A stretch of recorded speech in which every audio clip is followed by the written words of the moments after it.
Hi everyone, welcome to round 6 from Jalop's Major Open Games, and he had another tough game now, playing Victor Rumsey with white to his 1877 FIDE and 157 ECF, but he was over 180 just over a year ago, so he has crucified his ECF it seems. So this is not going to be an easy game, that's for sure, but we get off to a solid start. I've not mentioned what's happened since, because of course, I mentioned after round 5, round 6 he played in the weekender, and he smashed some kid in the morning, absolutely hammered him off the board. Very nice game actually, with quite a nice finish where he didn't win the queen, instead he went for this other tactic which won a lot quicker. He got mate very quickly, and he's quite good against kids who won't resign, and he had to have a half point bye in the afternoon to play this game, because of course you can't have two buys in one tournament, so we had to play this game, so that's effectively put him out of the prizes. So this was time to play Victor Rumsey. Then he plays one Nf3 Nf6 was a response, and we get a Catalan. Well, actually, we never get a Catalan because C4 is never played, so it's not actually Catalan. It's some very dull Fiend Kettle set up. Bg2 castles, knight d2, c5, and now white in this position should either play c4. I think I should play c4 in this position, which is likely to transpose to a Tarrasch variation, unless black plays knight takes, and e5, knight b5, a6, knight c3, d4, knight d5, knight c6. We get a line like this we could get, which is quite interesting, where black's got a nice central control with his pawns, but are they weak or are they strong, because they can be undermined quite easily. Or we can have a Tarrasch transposition with, say, knight c6, and then white plays c takes d5, c takes d5, d takes c5, bishop takes c5, and this is the Tarrasch defense. Of course there's two Tarrasches, there's e4, e6, d4, d5, knight d2, and there is also this, which is usually done by the move order d4, d5, c4, e6, knight c3, c5. And the thing is, black gets a lot of activity in this line, but it's not usually enough to compensate for the isolated pawn on d5, and white usually aims to blockade it, so the next move is usually something like knight b3, just to stick a knight on d4 and block the pawn from ever moving, and then slowly hack it off the board. But black has chances as well. Garry Kasparov used it a lot in the 1980s, but then realised it's trash. The Tarrasch is trash, and I've got a book on it actually, which I won at a rare junior tournament when I was younger. Okay. The problem now with and also another move is c3, which is going to transpose to a very dull Fiend Kettle system, but at least it's solid. Chances will be about even, but Dwok plays d takes c5, which I do not like at all, because now after bishop c5, it's just giving up a central pawn for a wing pawn with no apparent justification. And this move is bad as well, I think, because the b3 bishop e2 looks like a good plan in this position to me, but now that's tucked away. Bishop f4 was played, knight c6, rook c1, queen e7, and now this is where a funny point happened, because I was actually playing next to him in this round, because like I said, it was both in 1.5, and I was one board ahead, probably due to my slightly high rating. And then so you can see our positions right really well, and then he played the next move, and actually laughed at me and actually said the move, he went bishop g5, like pointed and started laughing. We both started laughing, because basically in this tournament I'd say 99.52% of the players were probably ridiculously serious, and then there was us light-hearted chaps with our bishop g5 jokes and games. Now you've got to have a bit of fun, haven't you? Have a laugh as well. To me, deadly serious people in the chess world these days. But it's actually a very bad move that gives the advantage to black. So maybe bishop g5 was not the best move. White should really be trying to chip away at black's centre or stop it, so knight e5 makes sense to me. blockading the e-pawn from ever moving. What takes g4. Then put the bishop on this nice diagonal. This seems quite good. And white be fine. But bishop g5 just seems a bit pointless because it's moving the same piece early on. And doesn't even do anything. It's not like, what's the threat? There's no threat. In fact, h6 just gets kicked away.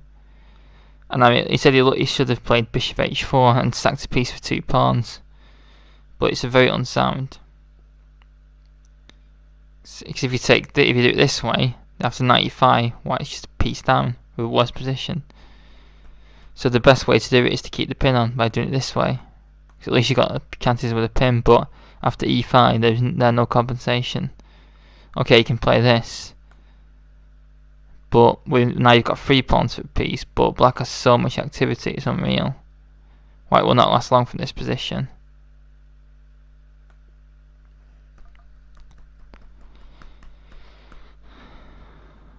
So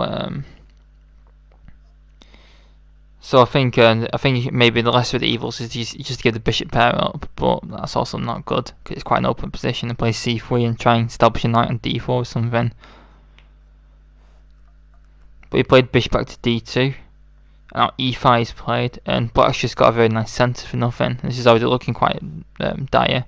e3 was played, which although seems to be the best move. It blocks the dark square bishop in, and also playing e3 and g3 can be quite dodgy sometimes because you get like weak light squares around your king. Bishop e6 is played.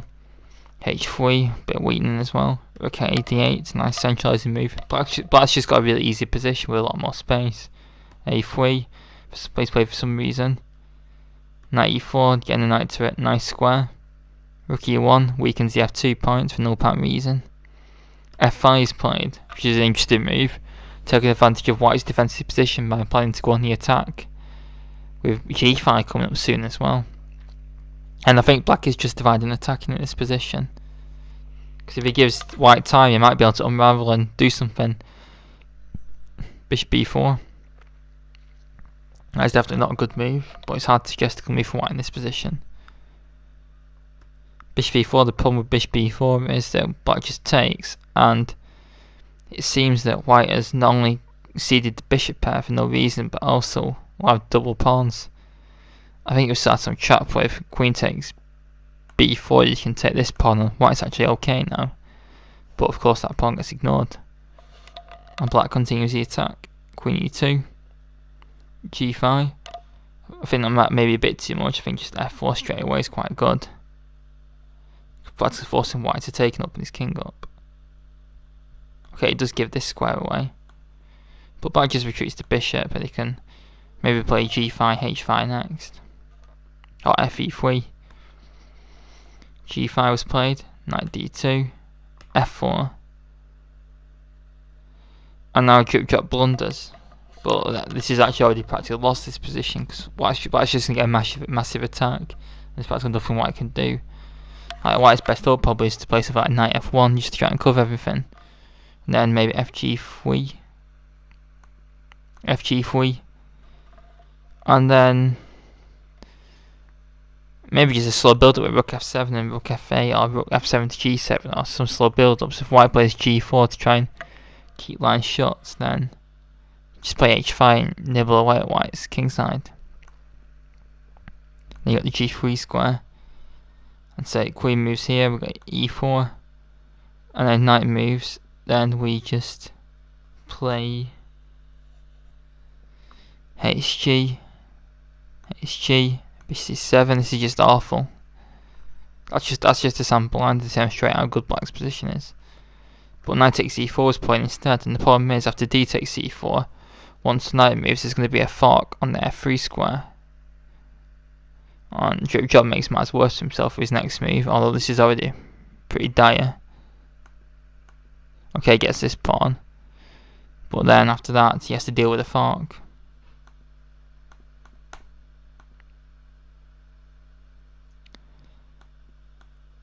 That is not good.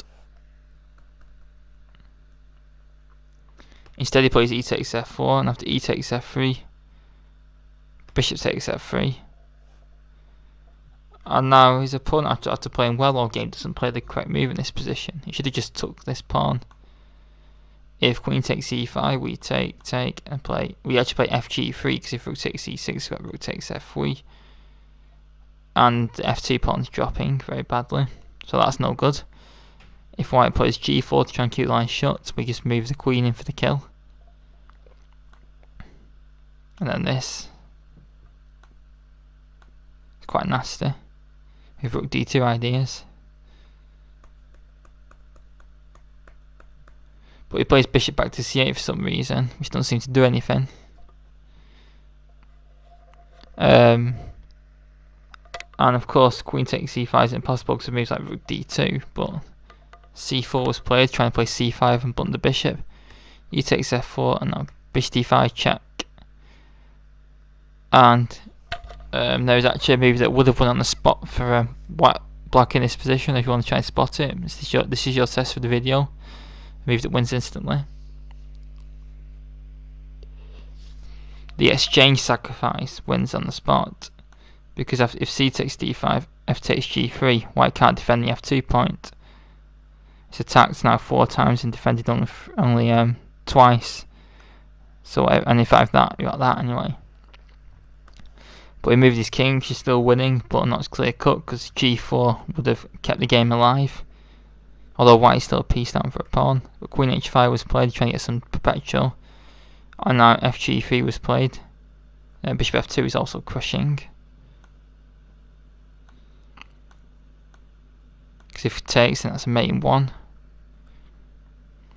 And if anywhere else, or actually there's like the only move that avoids mate, then this rook swings across with their mate soon. But fg3 was played, king h1, bishop f2, rook moves, and then the sack was finally played. Because if takes, have this, where queen takes is answered by queen in, queen g2, queen h5, and mate next move.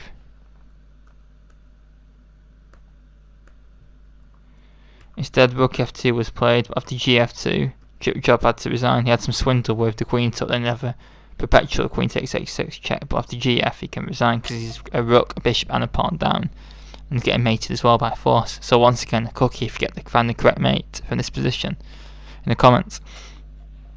So yeah, that was a bit of an off game, that, which is surprising because he probably played one of his best games, if not the best of the event in the morning, or the best game he got a result from.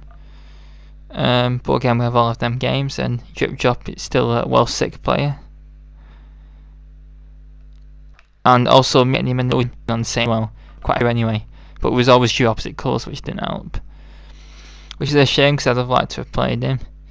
Although if I don't win, I crucify my FIDE even more. Not that my FIDE can get any more crucified. And of course, there is no major open game on the Sunday, so Drip Drop played these 2 weekender games. He withdrew from the Rapid to play the weekender in hope that he'd win it, but he ran into GM Marston on the Friday, and he actually lost both on the Sunday. But I think he was rather hungover, to be honest. It was very rough anyway in the morning. I think in one game he had blundered a piece, his first game, and then second game he blundered as well, and that as well. Well, usually you do lose games in minors by blundering. You never get outplayed. Unless you're playing GM Crockett when he's in the mood. Yeah, so he only got 1.5 out of 5 in under 125, which is shocking, but his target all along seemed to be to win the under 120 championships, and I'll be back tomorrow for round 7 of the Major Open, and also tell you how he gets on in the under 120, which of course is a section he should be winning, being the well sick player he is. But for now, I hope you enjoyed this game and video, and please leave any comments and thoughts. Thanks very much.